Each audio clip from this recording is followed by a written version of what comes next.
What happens when economic collapse, identity humiliation, and blocked escape routes converge in 3 countries simultaneously? This isn't a prediction, it's a pattern analysis. And right now, Egypt, Jordan, and Syria, what we'll call the 3N, are showing signs that computational politics models flag as pre-instability markers. Let's map the pressure system. Political scientists look for pressure convergence, moments when multiple crisis systems align. Individually, each pressure point is manageable, but when they stack, that's when systems destabilize. Right now, the 3N face 6 simultaneous pressures. 1. Economic exhaustion, inflation crushing purchasing power. 2. Identity humiliation, Gaza as a civilizational wound. 3. Blocked migration, Europe closed, Gulf hostile. 4. Legitimacy collapse, no regime narrative still works. 5. The Yemen contrast, the poorest Arab nation acting while the strongest watch. 6. Complicity made visible, regimes enabling what publics oppose. This is rare. Usually you see 2, maybe 3 pressures at once. 6? That's what models call a critical convergence. But it gets worse. 3 developments are amplifying the pressure. First, a UNSC resolution is being discussed that could establish international administration over Gaza. The framing is stability and reconstruction, but Arab publics read it as permanent occupation with UN cover, management, not liberation. Second, Saudi Arabia may join the Abraham Accords. For many Arabs, this isn't just diplomacy. It's the custodian of Mecca and Medina normalizing with Israel while Gaza burns. The symbolic weight is crushing. Third, reports suggest UAE and Egypt could participate in Gaza administration or policing. The image of Arab forces managing occupation after everything creates a psychological rupture. Publics see their governments not just as passive, but as active participants in what they consider betrayal. These aren't abstract policies. They're identity wounds with the faces of their own governments attached. Here's where it gets psychologically complex. Yemen, the Arab world's poorest country, blockaded, war-devastated, launched a naval blockade against Israeli shipping. The result? A multi-pronged pressure system. Effect 1. Moral contrast. In Egypt, Jordan, Syria, people are watching. They have nothing, yet they act. We have armies, yet we do nothing. This creates what psychologists call dignity envy, not wanting what someone has, but feeling shame at what they're willing to do. Effect 2. Economic pain with moral explanation. Egypt's Suez Canal revenue drops because of the blockade. But Egypt also allows Israeli naval vessels through. So Egyptians watch as Yemen sacrifices to block Israeli shipping. Egypt loses revenue anyway and facilitates the very commerce Yemen is disrupting. The economic pain now has a moral narrative attached. Effect 3. The geography of betrayal. Saudi Arabia, custodian of Islam's 2 holiest sites, allows its airspace for military operations against Yemen, Iran, and in support of regional strategies that protect Israel. The sacred geography becomes a military corridor. Effect 4. The Gulf Land Bridge. While Yemen imposes a costly blockade, UAE and Saudi Arabia build overland trade routes to bypass it. They're not just neutral, they're actively undermining the blockade. Yemen becomes a mirror, and 3N populations don't like what they see reflected. And here's what makes the mirror even more devastating. Syria, which just overthrew Assad through what many saw as resistance forces, is now showing signs of the same pattern. President Al-Sharaa, who came from HTS background, is signaling alignment with the US-Israel camp.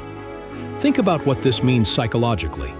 The resistance faction that just won is already moving toward the same normalization architecture. For publics in Egypt and Jordan watching this, the conclusion is inescapable. It doesn't matter who's in power, revolutionary or regime. They all end up in the same place. This is the collapse of the last ideological alternative. Not just regimes betray. Even those who overthrow regimes betray. The system itself seems rigged. Here's the dangerous part. Economic suffering alone. People adapt, they endure. Identity humiliation alone.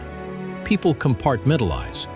But when you fuse them, when economic pain gets explained through moral betrayal, that's when populations historically shift from endurance to resistance. The internal conversation changes. Before, why are prices so high? Bad luck, global forces, what can we do? After, why are prices so high? Because we chose complicity over dignity. Egypt lost Suez revenue by being on the wrong side.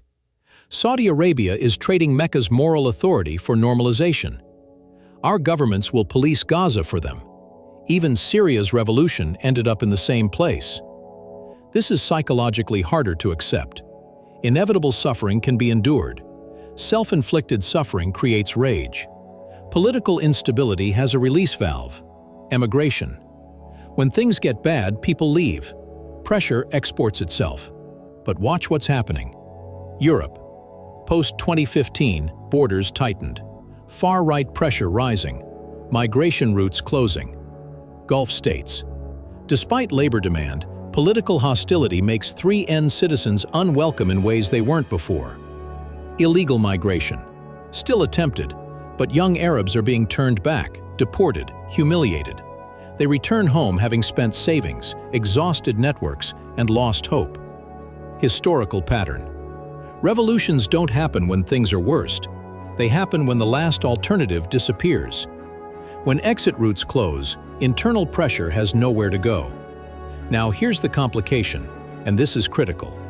Everything I've described creates pressure, but pressure alone doesn't create organized change. The 3N have no unions, destroyed post-2011. No political parties, banned or co-opted. No civil society, crushed. No leadership, exiled, imprisoned, or assassinated. This is what political scientists call atomized rage. Millions of individuals feeling the same pressures, but separately. In 2011, you had grievance plus opportunity plus organization equals revolution.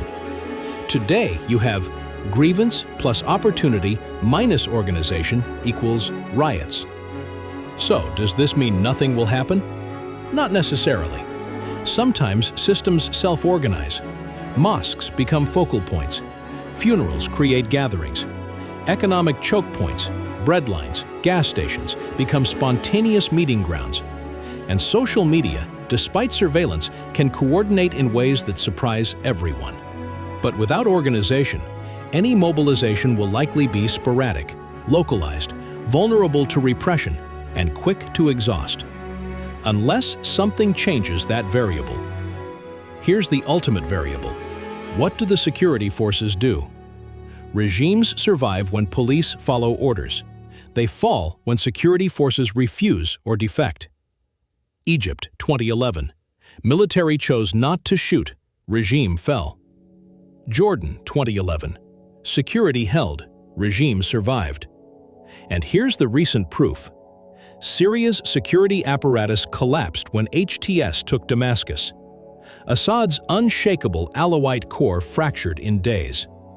But here's the twist that makes Egypt and Jordan even more vulnerable. Syria's revolution succeeded, and within weeks, President Al-Sharaa is signaling the same alignment with US and Israel that Assad's opponents claimed to resist. So now, Egyptian and Jordanian conscripts are watching. Revolution in Syria didn't change the fundamental equation. The new government is heading toward the same camp. What's the point of loyalty to current regimes if even revolution leads to the same outcome? This creates a different kind of dangerous psychology. Not hope for revolution, but nihilistic questioning of the entire system. If you're a 20-year-old Egyptian or Jordanian soldier, you're thinking, Assad fell, but Syria still ends up with US-Israel alignment. Why protect this government if the alternative is the same? That's not revolutionary motivation. That's motivation for refusal. Egypt's military is embedded in the economy. They're protecting their own interests. But they're also watching their government potentially participate in Gaza administration while their own people suffer. Jordan's regime has tribal loyalty structures. Bedouin base insulates it. But Jordanian streets have the highest concentration of Palestinian identity outside Palestine itself. Syria proved two things. Security forces can break, and breaking them doesn't change the outcome. That might make soldiers less loyal to current regimes, not more. At what point do they refuse the order? We don't know, but the calculus just changed. Let's be honest about the weaknesses in this analysis. Why this might not lead to flashpoints. No organization. Atomized rage may dissipate. Security forces still loyal in Egypt and Jordan. Regimes can crush initial eruptions. External life support, IMF loans, Gulf deposits prop up economies. Syria's trajectory as deterrent. If revolution just leads back to the same system, why risk it? Exit valves remain. Illegal migration, drugs, apathy still absorb pressure. Regime narratives powerful. Look at Syria. Even revolution didn't work, becomes the new stability argument. These are real counterweights. But here's what computational politics models are showing. The probability of flashpoints in the 3N is now extremely high. Not certainty, but high probability. Here's why. Multiple triggers are converging. Saudi normalization, UNSC Gaza resolution, Egypt policing announcements, currency pressures, subsidy cuts, Al-Sharaa's alignment. These aren't distant possibilities, they're unfolding events. Each one individually could spark localized eruptions. Multiple happening simultaneously increase the probability of cascade effects. Syria just demonstrated how quickly seemingly stable systems can collapse. 14 days from first fracture to regime fall. Egypt and Jordan are showing the same structural vulnerabilities Syria showed. The same pressure indicators, the same conscript psychology, the same exhausted legitimacy. When Yemen, the poorest, acts. When Syria, the revolutionary, normalizes. When Saudi Arabia, the custodian, betrays. When Egypt and Jordan participate in policing Gaza. What options remain for populations that refuse all of this? Most likely scenario? Flashpoints will occur. Protests, riots, refusals. The exact form is unpredictable. Some will be contained through repression, some will exhaust naturally. But with each cycle, the pressure rebuilds stronger, and the triggers keep coming. The question isn't whether these systems are under extreme pressure. They objectively are. The question is what converts pressure into transformation when all alternatives lead to the same outcome. And that depends on variables we can't fully model. Which trigger lands first? How security forces respond? Whether self-organization emerges? How quickly contagion spreads?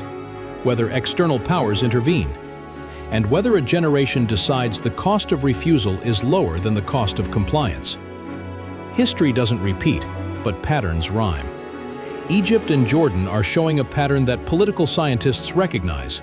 Syria just lived it. The pattern says, high probability of flashpoints, not as prophecy, but as warning based on observable pressures, converging triggers, and recent precedent. The system is under extreme stress. Flashpoints are highly probable. What happens after them? That's what we can't predict.